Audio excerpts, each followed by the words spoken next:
welcome to Game of Thrones history, where we'll focus on several houses, great and lesser, and as well as characters that make up George R.R. Martin's Song of Ice and Fire, as well as the HBO hit series Game of Thrones, based on the same book. And today we'll be starting with one of House Stark's most loyal bannermen and liege lords of Bear Island, House Mormont. Call the banners. So legend has it that King Roderick Stark, who was king of the North long before Aegon's Landing, won Bear Island in a wrestling match against the Iron Men who controlled it at the time. After the match, Roderick gave the island to his loyal bannerman House Mormont, who since this day has held it. Unfortunately, Bear Island has little to no valuable resources, so the Mormonts are a rather poor house. Their hull isn't stone, but wooden with earthen palisade. Because of their distinct location, they're prone to Ironborn and Wildling invasion, and due to constant raids while the men are away fishing, the women of Bear Island has since developed a warrior-like culture, learning to fight and fend for themselves at a younger age, should any raids happen.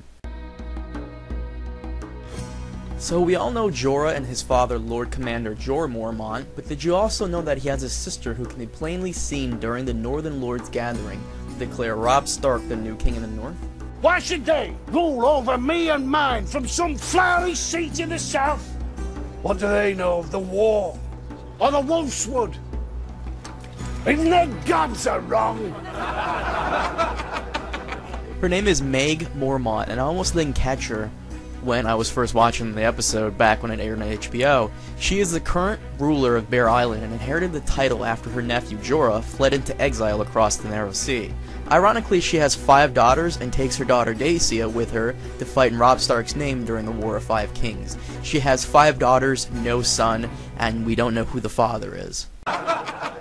Right before Robb Stark goes to attend the wedding hosted by the Freys, in the event now known as the Red Wedding, Robb commands Maege and Galbert Glover to head up to the Neck to prepare for an assault on Moat Cailin, currently occupied by the Ironborn.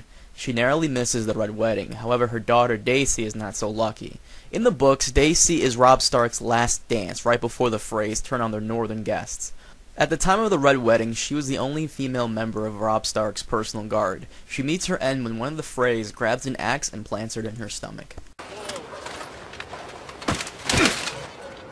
Who am I? Who am I? Lord Commander. Now, if I'm saying his name wrong, I apologize, but Jorah Mormont is her brother, and if you kept up with the show, he's the late Lord Commander of the Night's Watch. Not much is known about his childhood, but that he marched south with Ned Stark against the Targaryens in Robert's Rebellion. Within the next 6 years, he abdicated his seat as ruler of Bear Island for his son Jorah to take over, and he joined the Night's Watch, quickly rising through the ranks and eventually becoming Lord Commander in a short amount of time, just proving how badass he really is. And calling him badass is not even doing him justice. He's this huge guy, and even in his late years, he's still powerful enough to strangle Rast for stabbing him in the back. He wasn't a mean guy, but he was stern, kind of like that one dad who wouldn't smile as often and took things pretty seriously, and you just kind of wanted to make him proud, but he's like, focus on everything else, You want to lead one day? We'll learn how to follow.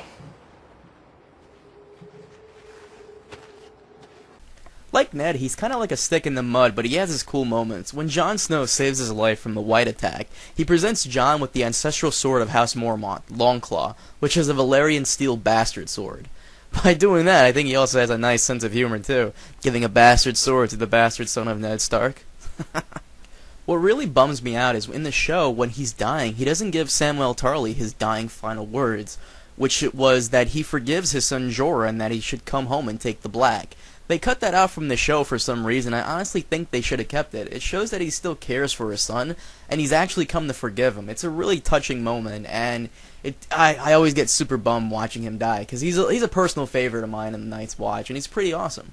And now his watch has ended.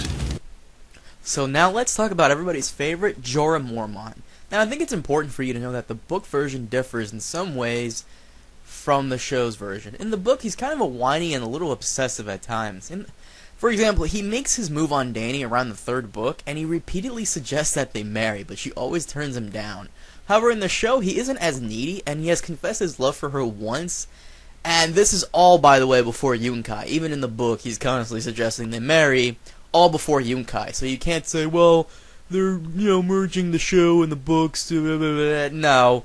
in the books, he's really needy and a little obsessive, and it's kind of creepy. And in the show, he takes rejection, I'm gonna assume, to heart, but he stays pretty quiet about it, and he hasn't said a word of it since.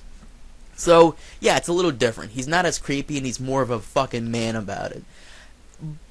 The show has Jorah a bit more of a desperate lover, who, despite rejection, is still a loyal friend and advisor to Dany. And I kind of like that version of Jorah better in the show, because he seems more like a man, like a knight, not like a whiny little girl. So we first meet Jorah back during Dany's wedding to Khal Drogo. Viserys takes Jorah into his service, hoping to receive a royal pardon for selling poachers he caught on Bear Island into slavery. Are you from my country? Sir Jorah Mormont of Bear Island. I served your father for many years. To understand Jorah a bit more, we need to go back into his teen years. When he came of age, his father joined the Night's Watch in order to give Jorah lordship of House Mormont. And since then, he's been pretty responsible. However, he's been kinda unlucky in love. His first wife actually had 3 miscarriages and died on the 3rd one, so he's been a pretty bummed guy about love ever since then. He received his knighthood, and he's one of the few northern men to actually get knighthood during the Siege of Pike, where he was one of the first guys through the breach, and for his bravery, he was awarded knighthood. So to celebrate the victory over the Greyjoy Rebellion, a tournament was held at Lannisport, and there Jorah would meet the woman that would capture his heart and ultimately screw him over. He fought pretty well against all challengers, and later named Lynese Hightower the Queen of Love and Beauty. Later that night, he asked her father for her hand in marriage, to which he accepted.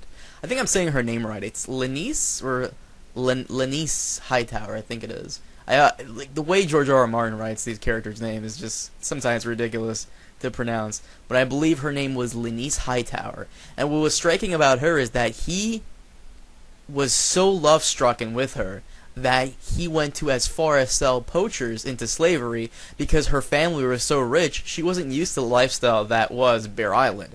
Remember, Bear Island is pretty low in valuable resources, and the Mormonts are a very poor family.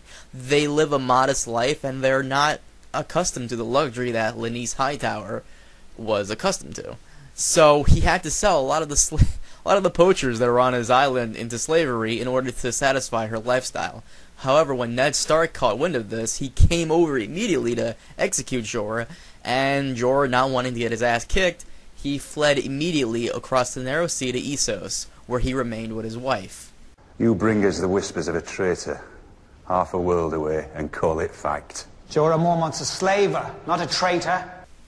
And because George R. R. Martin loves to torture Jorah even more, as soon as they go into Essos, she becomes a concubine for some rich merchant, and he ends up exiling Jorah away from the city. So Jorah is forced to leave once again under the threat of death from a powerful lord who has taken his wife, who kind of fucked him over, as his concubine. He's not a lord, he's a merchant, but once again, Jorah is just completely shit out of luck when it comes to love.